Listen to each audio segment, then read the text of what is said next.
I still remember the moment I discovered I wasn't invited. It was a cold morning in mid-December, the kind that makes you hold your coffee cup a little longer just to warm your hands. I was sitting by my living room window, watching the neighborhood kids decorate their front yards for Christmas. Their laughter floated through the air like tiny bells. That's when my phone buzzed. It was a photo. My daughter-in-law Linda had posted it online. My grandkids, Emma and Noah, standing next to a big Christmas banner that said, "Our family Christmas Eve party, only close family." Only close family. I stared at the picture for a long moment. Not a single word had been said to me. Not a call. Not a message. Not a casual, "Hey Dad, you coming this year?" Nothing. I scrolled through the comments. People wrote things like, "Beautiful family. Looks magical. Can't wait to see everyone there." Everyone. Except me. I didn't get angry. Anger left my life years ago. But I felt something deeper, a quiet ache, the kind that whispers instead of shouts. You see, I helped raise my son Michael as a single father. Every Christmas Eve for 23 years, I made the same dinner for him: honey glazed ham, roasted potatoes, cinnamon pie. Even after he married Linda, I kept the tradition alive. I did everything I could to be the steady presence my own father never was. So when I realized they had quietly erased me, as if I were a name on an old receipt, I didn't explode. I simply breathed in, breathed out, and whispered to myself, "All right. I understand." And I did. People don't always betray you loudly. Sometimes they just close a door and pretend you won't notice. But I did notice. And I decided, without anger, without bitterness, that if they didn't want to invite me, I would find my own quiet way of attending. Not with noise. Not with confrontation. But with presence. A presence they could not ignore. To understand why my absence didn't bother them, and why my presence later shocked them, you need to know the kind of family mine became over the years. My son Michael used to be very close to me. When he was a kid, he followed me everywhere. We worked on old wooden projects together, fixed bicycles, planted tomatoes in the backyard. When he went off to college, he called me every Sunday, sometimes just to tell me he'd tried a new brand of coffee. But when he married Linda, things changed. Not overnight, but slowly. Quietly. Like frost creeping across a window. Linda wasn't a bad person. Just someone who always tried to make things look perfect, even when life wasn't. She came from a wealthy, polished family. Their Christmas gatherings looked like something out of a holiday magazine. Matching pajamas, perfect gingerbread houses, gifts layered with ribbons. Meanwhile, I was a simpler man. I brought handmade wooden toys for my grandkids and pie baked from scratch. But simple didn't fit into her world. At first, she tried to keep things polite. She'd smile when I came over, but it was a smile that survived only because manners allowed it. She always found a reason why I shouldn't stay long. "Kids have homework, we're heading out soon, it's a busy day, Dad." Over the years, those reasons built a wall. Brick by brick. Excuse by excuse. Michael didn't see it, or maybe he pretended not to. He worked long hours, came home tired, tried to keep peace in a house where everything had to look perfect. And I never wanted to burden him with emotional battles. So I stayed quiet. I visited when invited. I stepped back when nudged away. I kept loving them from a respectful distance. But my grandkids, Emma and Noah, they loved me without filters. They'd run into my arms when they saw me. They'd climb into my workshop chair and ask me to teach them how to carve little wooden birds. They'd beg their parents to let them sleep over at my place. And each time, Linda would smile that polite smile and say, "Maybe next time." Next time rarely came. Still, I stayed patient. Because patience was the one tool nobody could take from me. So when I learned about the Christmas party, the one labeled only close family, it wasn't just the lack of invitation that hurt. It was the message behind it. You're not close family anymore. A simple sentence. Soft. But sharp. I set down my coffee, looked at the falling snow outside, and felt something inside me shift. Not anger, not resentment, but clarity. People show us who they are. And life gives us a quiet choice. React emotionally. Or respond intelligently. I chose the second. The week leading up to Christmas was filled with reminders of my absence. The neighbors talked about their parties. The grocery aisles were packed with families planning their dinners. Children practiced holiday songs on the sidewalks. Meanwhile, I heard nothing from my son. Not even a courtesy text. 3 days before Christmas, I decided to drop by their house, not to confront, but to deliver the gifts I had made for Emma and Noah. Every year, I carved something by hand. This time, I made a wooden music box for Emma with her name delicately engraved on top. For Noah, I carved a miniature train set, painted with colors I knew he loved. When I reached the house, I could hear laughter coming from inside. I rang the bell. Linda opened the door. "Oh, hi, David." Her smile didn't reach her eyes. "Hey," I replied calmly. "Just dropping off gifts for the kids." She hesitated. "They're busy getting ready for the party." "The Christmas Eve party?" I asked, keeping my voice steady. She cleared her throat. "Yeah. It's just something small this year, mostly my family." Mostly. I handed her the gifts. She took them gently, but the way her fingers curled around the boxes made me wonder if she would ever even show them to the kids. "All right," I said softly. "Tell them Grandpa loves them." She nodded, closed the door, and the laughter inside continued as if I were standing on a different planet.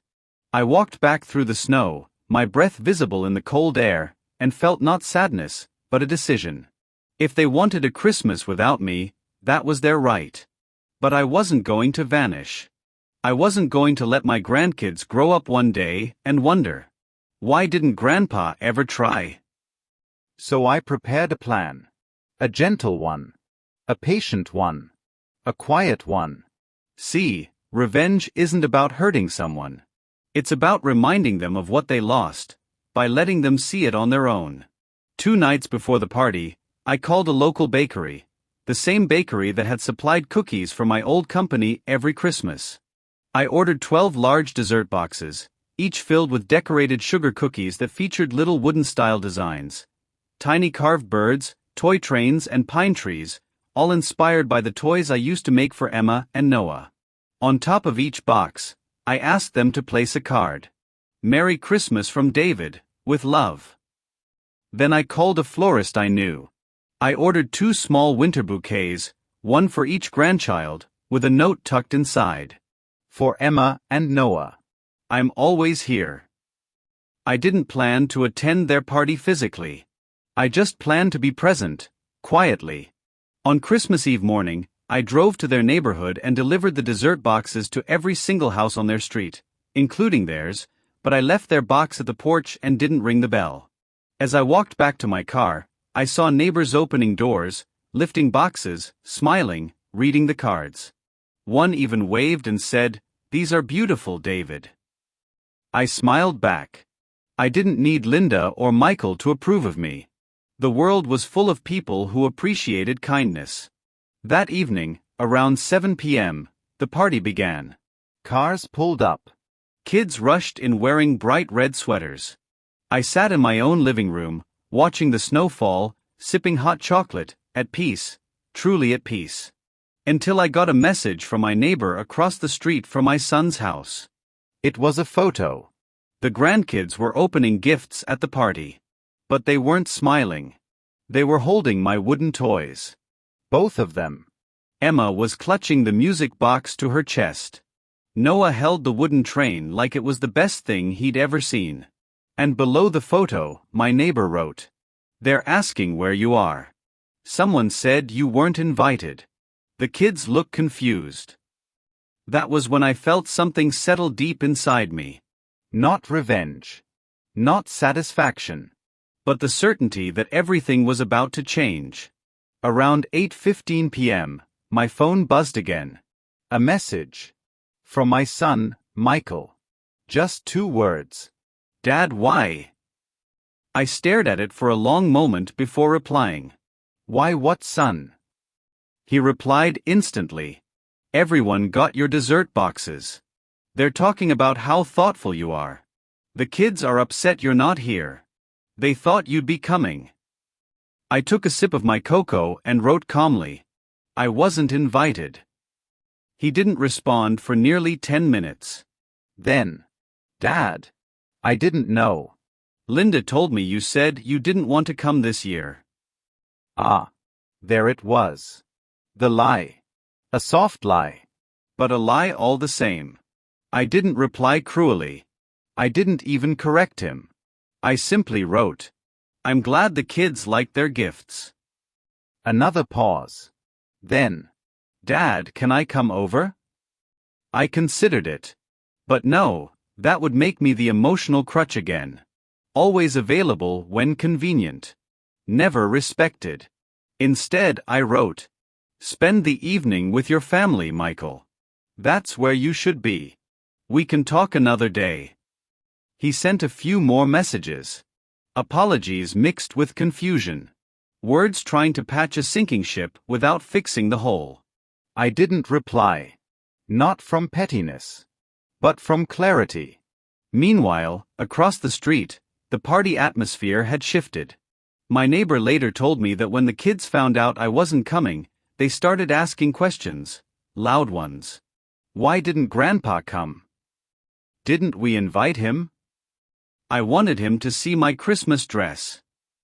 I wanted him to play trains with me. Other guests overheard.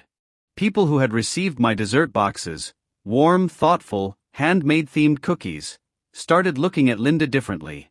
Because while she had spent weeks planning a picture-perfect party, I had made the whole street feel loved. Gently. Quietly. Without stepping foot inside. That contrast was the turning point. A party built on presentation. Overshadowed by a man who showed kindness without even being present. Around 10 p.m., the party ended early. People left quicker than usual. And around 10:30 p.m., a small knock came at my door. I opened it. My 2 grandkids stood there in their little Christmas outfits. Cheeks red from the cold, eyes tired, but holding tightly to the wooden gifts I'd made. Behind them were my son and Linda. The kids rushed into my arms before anyone said a word. They hugged me like they were afraid I'd disappear. Grandpa, why weren't you there? Emma whispered. We wanted you to come, Noah said softly. I looked at Michael. He looked ashamed. His eyes wet. Linda? Her face was pale. Not angry. Not defensive. Just confronted by the truth she had tried to hide. I invited them inside. Not out of triumph. Not out of bitterness. But because the children deserved warmth. The kids sat by the fireplace, playing with their gifts while I brewed hot chocolate. Michael stood behind me, struggling for words. Dad. I didn't know she told you not to come. I nodded. I know, son. I should have checked. I should have called. I'm sorry. I placed 2 mugs on the counter before responding. Michael, we all fail people sometimes. What matters is what we do afterward. He lowered his head, guilt written all over him. Then Linda spoke, quietly, almost a whisper. I thought your simple traditions didn't fit with what I wanted the Christmas party to look like. I didn't want the neighbors comparing. Her voice trembled. I know that sounds terrible. But I wanted everything to be perfect. I folded my arms gently. Linda, perfection isn't real. But kindness is. She swallowed hard. Then tears filled her eyes. Not dramatic ones, not performative. The kind that come when a truth finally sinks in. I didn't expect the neighbors to love your boxes. I didn't expect the kids to be so upset. I didn't think removing you would matter this much. It matters, I said softly. Not because of me. But because kids don't remember perfect parties. They remember who showed up for them. She nodded slowly, hands trembling slightly. Michael finally stepped forward. "Dad, I want to fix this," he said. "I want Christmas to be ours again. Not a performance." I smiled gently. "I'm not asking for anything, son. Just honesty. And a place in the lives of my grandkids, when it's true and welcome." The kids came back to the kitchen then, holding their mugs. "Grandpa," Emma said, looking up at me, "can we do Christmas with you tomorrow? Just us." Her voice was hopeful. Soft. Innocent. I felt my chest tighten, in the best way possible. "Yes," I said. "Yes, we can." That night, they stayed until nearly midnight. We shared stories. Laughed. Talked about the old wooden toys I used to make for Michael. And when they left, something unexpected happened. Linda hugged me. A real hug. Warm. Humble. "I'm sorry, David," she whispered.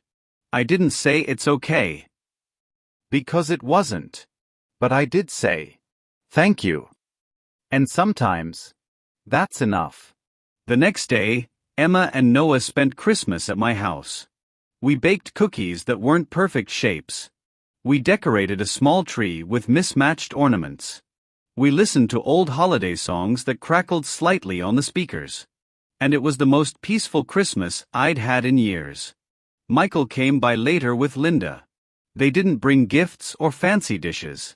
Just themselves. And sincerity. Over the following months, things didn't magically transform overnight. Real healing never happens that way. But something shifted permanently that Christmas. They respected me again. Not because I demanded it. Not because I confronted them. But because I showed them, quietly, who I truly was. And they realized the difference between image and value. Between perfection and presence. Between a picture-perfect family and a real one. Sometimes, silence speaks louder than any argument. Sometimes, kindness leaves a deeper mark than anger ever could. And sometimes, the best revenge is simply reminding people what they lost when they chose to forget you. Without shouting. Without fighting. Just living with dignity. Even now, years later, Emma and Noah still talk about the Christmas Grandpa saved. They don't remember the big party. They don't remember the matching outfits. They don't remember the perfect decorations. They remember sitting by my fireplace, drinking warm cocoa, and feeling loved. And that is enough. Because in the end, in every quiet revenge, in every moral story, the lesson is simple. Sometimes silence is the best revenge.